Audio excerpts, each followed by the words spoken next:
B Ed చేసిన వాళ్ళు ఉండేవాళ్ళం అప్పట్లో. 1998లో ఒకసారి వర్గీకరణ అమలైనప్పుడు అప్పుడు 200 పోస్టులు ఎస్సీలకు ఉండేవి. ఆ 200 పోస్టుల్లో వర్గీకరణ ప్రకారం మనకు 140 పోస్టులు ఓన్లీ మాదిగ సామాజిక వర్గానికి రావడం జరిగింది. అప్పుడు ఆ 140 మందిలో నాది 11వ నంబర్. నేను గొప్పగా గర్వంగా చెప్పుకుంటున్నాను.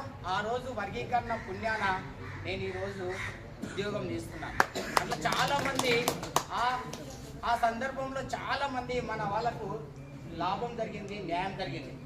తర్వాత మళ్ళీ సుప్రీంకోర్టు కొట్టేసిన తర్వాత మళ్ళీ మనమందరం కూడా వెనుక వైపు వెళ్ళడం జరిగింది.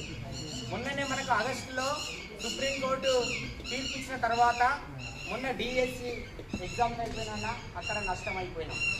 మన వాటా మొత్తము వెళ్ళిపోయినాయి. ఒకవేళ 300 డిఎస్సిలో 3500 పోస్టులు మన ఎస్సీలకు కేటాయిస్తే ఆ 3500లో 2800 మాల సామాజిక వర్గం పోయినాయి. మిగతా 120, 130 మాదిగ సామాజిక వర్గంకి వచ్చినాయి. ఎంత అన్యాయం అంటే చాలా లెక్కలు తీసుకున్నట్లయితే మొన్న నీట్ ఎన్డీపీఎస్ సీట్లలో చూసుకుంటే 100% మన ఎస్సీకి వచ్చినటువంటి 15%లో 12% మాల సామాజిక వర్గము పిల్లలకి వెళ్తే కనీసం మనకు 3% మాత్రమే మన మాదిగ సమాజం పిల్లలు వెళ్తారు. వాళ్ళ 12 వాళ్ళకి వెళ్తున్నాయి పోస్టులు. అంటే వాళ్ళ జనాభా తక్కువ ఉంది కానీ వాళ్ళు చదువుకున్న వాళ్ళు ముందున్నారు. అన్ని రంగాల్లో వాళ్ళు ముందుకున్నారు. ఎందుకంటే గతంలో మనం చదవకన్నా ముందు నుంచే వాళ్ళు చదువులో ఒక 2వ తరం 3వ తరం ఉంది. ఇప్పటికీ మన ఇళ్లలో ఉద్యోగాలు లేవు కానీ వాళ్ళ తాతలు ఉద్యోగం చేసినటువంటి వాళ్ళు ఉన్నారు. కాబట్టి వాళ్ళు ముందుకు వెళ్తున్నారు. తక్కువ జనాభా ఉన్నప్పుడు కూడా వాళ్ళు ఏమంటారు అంటే మేము కాంపిటీషన్లో వస్తున్నాం భయ్, మేము మీకేం నొప్పి అంటున్నారు. కాంపిటీషన్లు ఎట్లా వస్తున్నారు? మీ తండ్రి ఎంపీడీఓ, మీ తండ్రి ఎంఆర్ఓ కొడుకు కూడా ఎస్సీ రిజర్వేషన్ వస్తున్నాడు. ఇక్కడ బీద కుటుంబంలో రైతు కుటుంబంలో వచ్చినటువంటి మన మాదిగ బిడ్డ ఎంఆర్ఓ నుంచి వచ్చినటువంటి కొడుకు ఒకటే రకంగా పోటీ ఉంటుందా?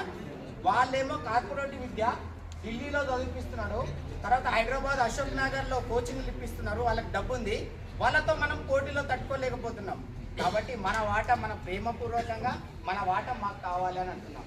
మొన్నట్లే అన్న మీరు గ్రహించాలి, గ్రూప్ 1 ఎగ్జామ్ అయిపోయింది. 563 పోస్టుల్లో మనకు వాటా మనకు ఒక్క 5-10 ఉద్యోగాలు కూడా మనం మాదిగ వాళ్ళకి రావు. 100% మీరు లెక్క తీద్దాం. మళ్ళీ గ్రూప్ 2 ఉద్యోగాలు ఫిల్అప్ అవుతున్నాయి, గ్రూప్ 3 ఉద్యోగాలు ఫిల్అప్ అవుతున్నాయి, గ్రూప్ 4 ఉద్యోగాలు ఫిల్అప్ అవుతున్నాయి. ఈ అన్ని ఉద్యోగాల్లో కూడా చాలా నష్టపోతున్నాం మనము.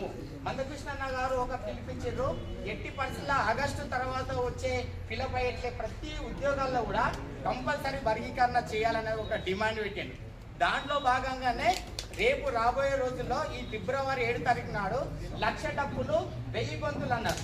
తర్వాత అది మాడిఫై అయిపోయింది, ఇప్పటిదాకా చెప్పారు. ఇక మనం 1000 గొంతులు అనొద్దు, 1,00,000 డప్పులు 1000 గొంతులు.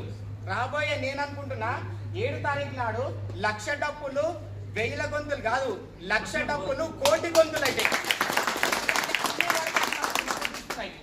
అన్ని వర్గాలు బీసీలు, ఎస్సీలు, ఎస్టీలు, తర్వాత రెడ్డిలు, ఆర్యవైశ్యులు, మైనార్టీ ప్రతి ఒక్కరు సమాజంలో ఉన్నటువంటి జ్ఞానవంతులు ప్రతి ఒక్కరు కూడా మందకృష్ణ అన్నకు నాయకత్వానికి బలపరుస్తున్నారు. కాబట్టి రాబోయేది 7 తారీఖు నాడు మన ధర్మయుద్ధం. ప్రపంచం మొత్తం కూడా 7 తారీఖు ఏ విధంగా చేస్తారు, ఈ యొక్క ట్యాంక్ బండ్, ఈ యొక్క నక్లెస్ రోడ్ ఏమైతుంది అని ఇప్పటి నుంచే చర్చలు జరుగుతున్నాయి. మన మీద ఎంతో నమ్మకంతో మందకృష్ణ అన్న ఒక పిలిపించండు, 1,00,000 డప్పులు నా జాతీయులు వస్తారంటున్నారు. ఒక నియోజకవర్గానికి ఒక 1000 డప్పులు అని లెక్కేసిండు అన్న. ఒక్క నియోజకవర్గం 1000 డప్పులు కాదు, ఒక్క నియోజకవర్గం 2000 డప్పులతో మనం వెళ్ళాలి. ఈరోజు నేను ఒక ఉద్యోగిగా, ఒక ఎంపీఎఫ్గా పనిచేసిన వ్యక్తిగా, మాదిగ ఎంప్లాయీస్ ఫెడరేషన్లోనే జిల్లా ప్రధాన కార్యదర్శిగా ఒక పనిచేసిన వ్యక్తిగా, ఒక జాతి బిడ్డలాగా నేను రాబోయే ఈ యొక్క 7 తారీఖు నాడు రాబోయేటటువంటి ఈ ప్రోగ్రాంకి నా వంతుగా ఒక 50,000 రూపాయలు నేను ఇస్తాను. పెద్దవాళ్ళకు అండవాళ్ళు ఉన్నారు, ఆనందమన్న, సురేందర్ అన్న వీళ్ళు లీడ్ చేస్తున్నారు. కాబట్టి నా వంతుగా అది డప్పులు చేస్తారా ఏం చేస్తారా, నా వంతుగా నేను ఇస్తానని మనవి చేస్తున్నాను. దయచేసి పెద్దలారా, మన నియోజకవర్గం చాలా చైతన్యం అనేది అందరికీ తెలుసు. రేపు రాబోయే 26 తారీఖు నాడు వికారాబాద్లో మొత్తం ఎవరున్నారు, ఏ నియోజకవర్గం వాళ్ళు ఎక్కువ ఉన్నారంటే ఏ నియోజకవర్గం ఎక్కువ ఉండాలి? మనమే ఇక్కడనే చూపించాలి.